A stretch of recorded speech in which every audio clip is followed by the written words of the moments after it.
I'm Brittni Clark. I am the Trauma Outreach Injury Prevention Coordinator here at St. Mark's Hospital. Stop the Bleed is a nationwide campaign. It started after the Sandy Hook school shooting where 20 kids, 6 adults, 1 gunman all died from that incident. It was Dr. Linworth Jacobs, who was the trauma surgeon on call, who was supposed to get all these patients. He didn't get 1 patient. They all died before they made it to the hospital. He went over all the autopsies and he determined that if people knew how to apply pressure to a wound, use improvised tourniquets, most of their lives could have been saved.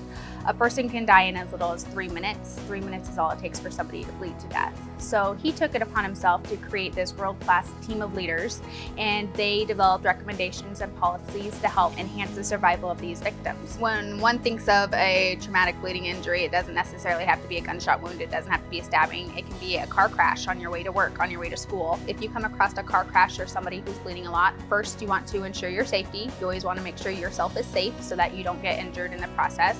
And then you want to look and identify any life-threatening bleeding. So if it's blood that's spurting out of the wound, if it won't stop coming out of the wound, if it's pooling on the ground, those are all examples of life-threatening bleeding. If you have a wound to your head, neck, abdomen, back, you would just apply continuous deep pressure. So you're using both hands, pushing down as hard as you can until help arrives. The one thing that people like to do is release that pressure to check that wound to see if it's still bleeding.